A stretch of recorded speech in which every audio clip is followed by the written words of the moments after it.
10 out of 10 orange juice. The chef invited me to the kitchen, so let's go. Okay, so there are two kitchens. This one is smaller and where they prepare all the appetizers, and we'll go to the other one in a minute. And look at this, the captain is hanging out in here with us. Yeah. They're about to serve our appetizers using these trolleys here. I think the coolest part is that they have these nice candles. Here is the second kitchen where they do all the entrees. As you can see, most of the food needs to be cooked on land since you're not allowed to actually cook with an open flame on an airplane, but it's still so much effort to be doing all of this at 35,000 feet up in the air. I will say though, this still feels like a real professional kitchen. The chef is moving fast. Chef, thank you. Thank you.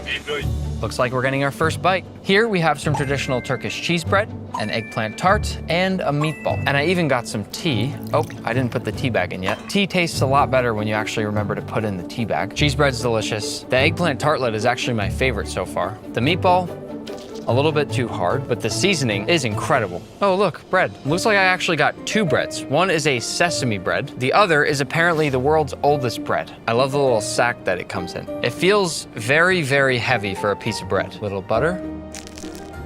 I don't like it. Too healthy. I'm gonna try the sesame bread instead. This one is much better, and what a great view to be eating a slice of bread with. All right, here come the official appetizers now. You can pick whatever you want from this cart right here. And as you can see, the chef is actually finishing these table side. I have never seen this on an airplane before. It's like a fancy buffet in the sky. I asked if he could just put a little bit of everything on my plate. I got shrimp, some vegetables, it looks like some grilled chicken, and then there's this salad that comes in this real nice heavy glass bowl. The shrimp, cooked perfectly, which is great because most shrimp is overcooked. The grilled chicken, just slightly overcooked, but the flavor is amazing. Let's move on to the entree. This is the lamb. And the first thing I'll say is that's a huge piece of lamb. I'm pretty sure this is scalloped potatoes, and this is the pepper that we saw the chef plating earlier. This is an insane food to be eating on an airplane. This is so fancy. And I love potatoes like this. They're buttery, creamy.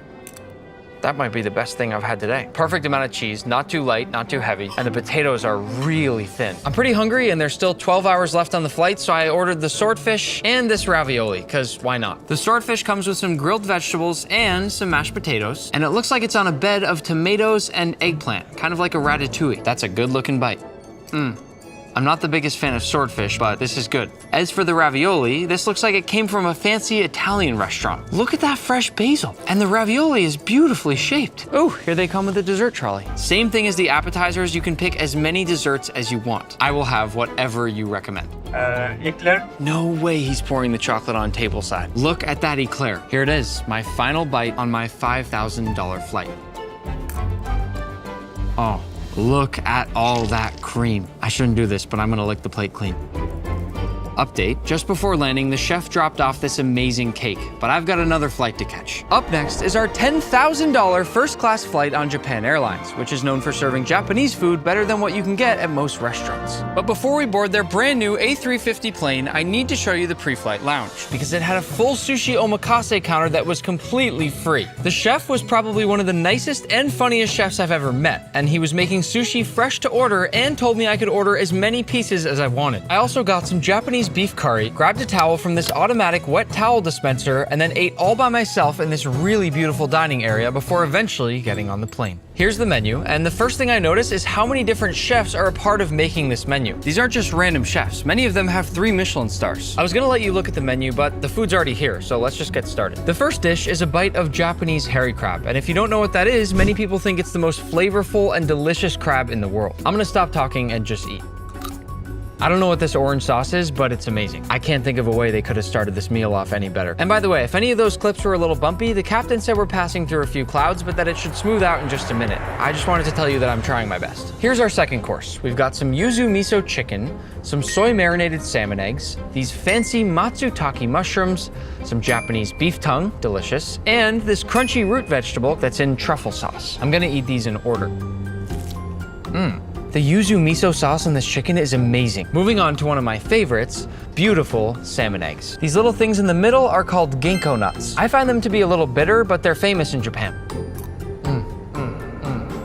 Eating this is like if you put the flavor of salmon and some butter and then add a little bit of soy sauce. It's just pure, fatty, creamy flavor. I can't believe I'm having this on a plane. I think I'm taking too long to film here, so I'm just gonna eat the rest of this stuff really quick because I think the flight attendants are waiting on me and I don't want to slow down everyone else's meal. Wait a second. The truffle sauce in this dish right here, it doesn't even make sense how good this is. That is one of the 10 best tasting sauces I've ever had. The next course is a soup that's just got this big lobster meatball floating in the middle of it. You know, I didn't really used to like soup, but it's sort of been growing on me lately. The only thing I really taste here is lobster, and look how juicy this ball is. We're not even on the main course yet, and this next dish apparently comes with a full tin of caviar. Does this not feel a little crazy to anybody, just eating this caviar in my airplane seat? I'm gonna do something I probably shouldn't do here, but there's nobody here to share this with me, so I'm going to put the entire tin of caviar into this dish. How am I supposed to get used to eating again in real life after this? I realized I never explained the dish. It's a boiled surf clam with eggplant, and now lots and lots of caviar on top. Here's what the clam looks like up close. I realized that I closed my eyes before I even took the bite because I knew it was going to be that good. The clam is crunchy and sweet, but that's all balanced out by the richness and saltiness of the caviar. And here's the eggplant. It kind of looks like kiwi, but you're just going to have to trust me that it's eggplant. Whoa. The eggplant is the star of the show on this one. Didn't see that coming. This shouldn't be allowed. This is too much. This is what the entree looks like on a $10,000 flight. We've got miso soup, some deep fried tile fish, a side of fancy Japanese white rice, and some pickled vegetables. I'm gonna put some rice on the fish. Beautiful bite right there. And